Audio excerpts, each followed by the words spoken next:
I am Ferdinand Marcos, and I am the President of the Republic of the Philippines. I stand today on behalf of 110 million Filipinos. Hello Universe, it's me again. Shoutout sa inyo mga kababayan. Mayroon tayong very good news for everybody. And this is very good news na naman from the Marcos administration. Yan yung mga bunga ng pagpupursigi ng Pangulong Marcos Jr. pagpupunta niya sa iba't ibang bansa. Yan yung mga bunga ng mga sideline niya pag nasa international forum tulad ng summit, EPEC Summit, Asian Summit, European Summit, etc. See? Sabi ko, hindi po nagsasayang ng oras ang Pangulo pag sa mga international forum na yan, mga international meeting, lagi po siyang may sideline. Yan po ang katotohanan. Ang sideline na yan, yung nagkakaroon ng roundtable meeting, bilateral meeting, binanggit ko na naman, with the famous business leaders around the world. At dahil dyan, ito po ang bunga. Oh, sabi sa inyo Ang galing talaga, Ayan para kompleto detalyado mga kababayan. Well, basahin po natin. Shout out sa mga Marcos Loyalists, supporters Filipino and OFW. Wow! Siyempre natutuwa sila pag ganito yung mga magandang balita. Naku po, talaga naman Dahil dito, basahin ko po sa inyo Sabi dito mga kababayan ng PCO. Presidential Communication Office, tinanggap ni Pangulong Ferdinand Marcos Jr. ang mga opisyal ng Copenhagen Infrastructure Partners, which is ang CIP, sa isang courtesy call ngayong November 4, 2025. Yesterday po yan mga besa, today is November 5, 2025, upang talakayin ang mga oportunidad sa renewable energy at sustainable infrastructure sa bansa. Hindi ba kayo natutuwa sa Pangulo? Bakit? Siyempre, investment ito mga bes. Bakit? Siyempre, magkikreate ito ng 1,000 of Filipino jobs. Di ba? Di ba magkikreate ito ng mga trabaho para sa mga Pilipino. Di ba? Yan po ang isa sa mga kaparaanan kung bakit ang Pangulo, ang layunin niya po ay mag-encourage ng mga investors na mga foreign galing sa iba't ibang dako ng mundo. Bakit? Siyempre, hindi lang po sa trabaho mabibigyan ng mga Pilipino na kung saan ang lugar na ipapatayo yan, malaki din maitutulong sa gobyerno. At pakinabangan po natin yan. Sabi ko, kikita yung kumpanya ng Copenhagen na yan, correct me if I'm wrong sa pronounce, kikita sila, kikita ang bansa, kikita ang mga mamayang Pilipino nagtatrabaho. Yan ang isa sa pinakalayunin ng Pangulo kung bakit ginagawa niya yan. Ito, uulitin ko na naman, mga kababayan, si PBBM lang, mayroong ganyang skill, Hindi niyo pwedeng itapat si Sara. Walang alam po yun. Kahit kailan. Walang asa sa dulo ng kuko ng Pangulo Sa experience lang, wala. Kakahiya. Kaya kung ako si Sara Duterte, mga kababayan, wag na siya mag-ambisyon maging Pangulo. Dahil hindi talaga siya papayagan ng Diyos. Oo, kasi yan ang pagiging Pangulo ng bansa, yan po ay nakatadhana. Pero, bakit kanyo? Kasi ang Panginoon, tinitingnan niya yung mga tao talaga na talagang malaking maitutulong, may lakas ng loob na mag-isiwalat sa mga pangungurakot sa gobyerno. Nakita niya yan kay Pangulong Marcos Jr. Baka hindi nyo alam, ang Panginoon ang naghalal kay PBBM. Ginamit lang po ang taong bayan para ibuto si Pangulong Marcos Jr. Kaya landslide, 31 million plus ang votes niya. Di ba? Yan ang katotohanan. Tuloy, ang CIP, isang kilalang kumpanyang nakabase sa Denmark, Ako pagdating sa mga puti, may tiwala ako pagdating sa mga infrastructure na ito eh. Lalo na sa mga energy na ito. Ay, sos, laking tiwala ko dito sa kanila. Oo. At nangunguna sa green energy development ay nagpahayag ng matibay na kumpiyansa sa pamumuhunan na sa Pilipinas. Woo! Ang kanilang unang proyekto sa Southeast Asia sa pamamagitan ng kanilang katuwang na EZEN Renewable Energy Solution. Kanilang unang proyekto sa Southeast Asia. Biro nyo yun. Pilipinas pa ang pinili. Wow! So, ibig sabihin, nakikita nila ang kanilang kumpanya nila talagang malakas ang kita, 'di ba? At maganda ang daloy, no? Ang takbo ng ang kumpanya na ito pag nandito sa Pilipinas. Yan po ang katotohanan. Biro nyo, tayo po talaga ang napili. Wow! Good, very good destination for investment kasi ang Pilipinas, mga kababayan. Yan po ang laging sinasabi ng Pangulo sa kanyang mga speech. The Philippines is open for investor. Di ba? Sa lahat, sabi niya. Hindi lang isang bansa, buong mundo. Grabe. Ang Pangulo, napaka-confident pag nagsalita eh. Last talagang English niya eh. Kaya, gets ng mga banyaga ang kanyang ibig sabihin. Mga beswa. Dapat matuwa kayo. Mga anti-Marcos, magpasalamat kayo. Ang Pangulo naghahanap ng paraan para mabigyan ng trabaho yung mga jobless na Pilipino. Remember, at kukunti na lang po ang unemployment natin. Maraming po nang nagkakaroon ng trabaho mula nung umupo siya. Totoo yun. Itatayo ng CIP ang kanilang USD 3 billion. Woo! Nako! Oh my goodness! 3 billion dollars yan, guys. 3 billion dollars yan. Equivalent to the Philippine money. How much is that? What the heck? Oh, thank you, Lord. To God be all the glory. Anong sabi? Itatayo ng CIP ang kanilang USD 3 billion dollars offshore wind. Oh my gosh! Talaga naman. Farm project sa Camarines Sur. Oh my goodness. Shout out sa mga taga Camarines Sur.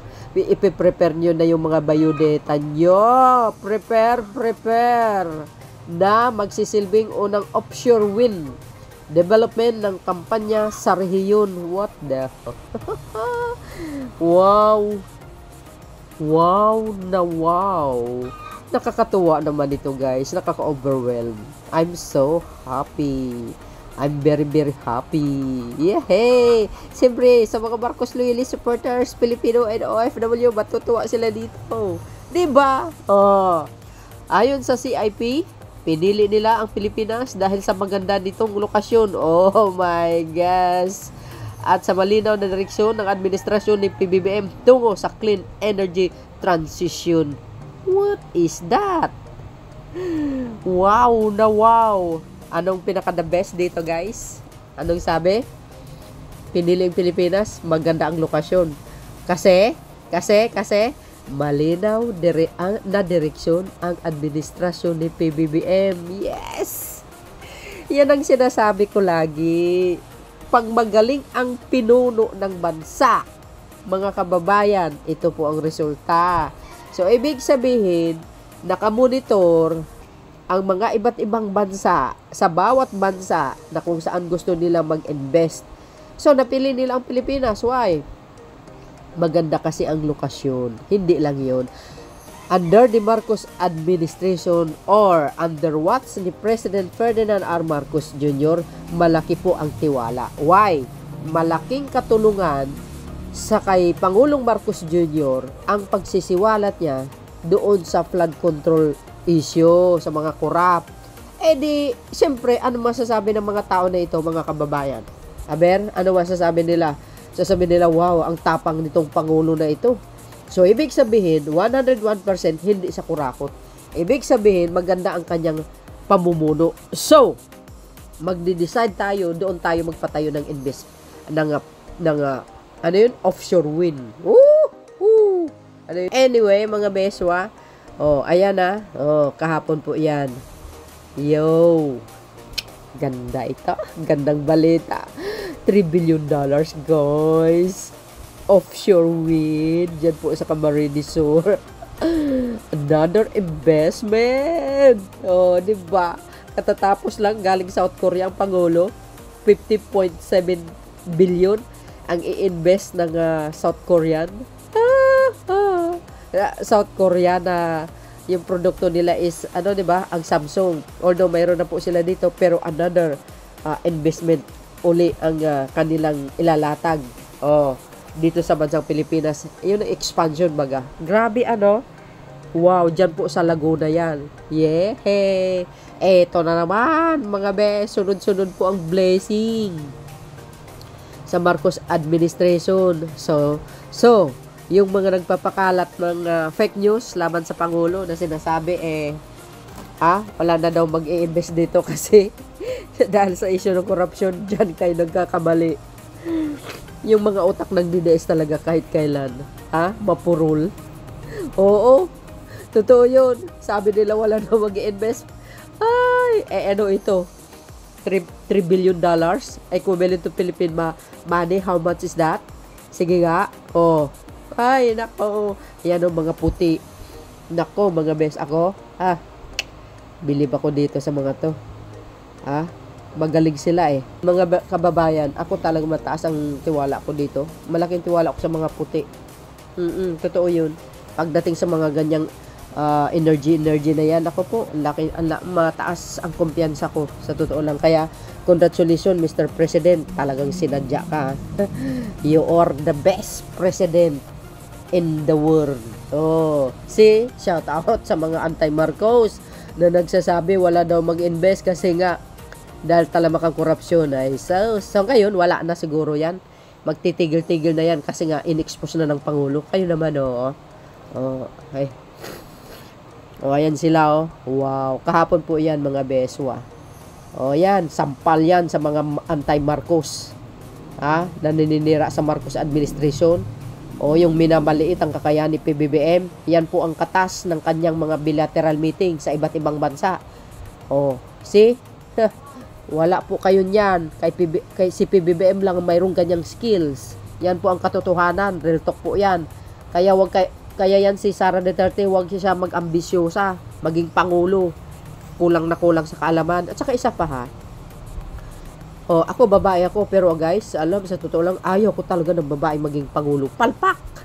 Unang Pangulo ng babae, palpak din. Yung pangalawang Pangulo ng babae, palpak din, nakulong pa. Tapos ito na naman, lalo na po yung ito si Sara, adik yan laging nakabatak sa pananalita niya lang parang nakabatak ang datingan dapat yung mga magkapatid na Duterte magpa-hair folic, di ba? Live in media. Di kayo naloka. So dahil dito mga best, and this is good news for sa atin lahat, sa totoo lang, kaya saludo kami kay Mr. President. So yun mga best, tingnan nyo yung mga nagko-comment, tuwang-tuwa. Di ba? Oo, totoo yan. Tuwang-tuwa sila. Tingnan nyo lahat yan. Hindi ko na nababasahin Oo, talaga may tiwala sila sa Pangulo. Kasi magaling siya mamuno At nakikita nila si PBBM, yung kanyang pamumuno talaga naman very organized at saka magandang daloy ng takbo ng ekonomiya. Diba? At nakikita nila yung pangalawa tayo ng fastest growth economy sa buong Asia Kaya dito talaga nila pinili na mamuhunan. You see? Kauna-unahan yan ng kanilang kumpanya mamuhunan sa Asia, sa Pilipinas pa ang pinili nila. Diba nakaka-overwhelm yun? Grabe guys, sa totoo lang ako, sobrang tuwang-tuwa ako. Real talk po yan. Bakit kanyo? Siyempre proud ako sa Pangulo dahil yan po ang katas ng kanyang mga pagpupursige, pagpupunta niya sa ibang bansa di ba? Nagbunga. Taliwas doon sa pambabatikos ng mga DDS ni Sara Duterte na walang ginawa daw ang gobyerno. Grabe, no? Minsan masasabi mo siya kaya ano kayang ginawa niya? Puro lakwatsa. Wala naman benefit ang mga mamayang Pilipino sa mga paglalakwatsa niya. Ayan, no? Oh, lahat yan. Puro BBM. Ay, nako, napakahaba ito, guys. Oh, di ba? Wow. Wow. Totoo yun, mga beswa. Shout out sa mga kababayan po natin sa iba't ibang dako ng mundo. Hello. Ayan. Thank you, guys. Ano po ang masasabi niyo po dito, mga beswa? Oh, diba?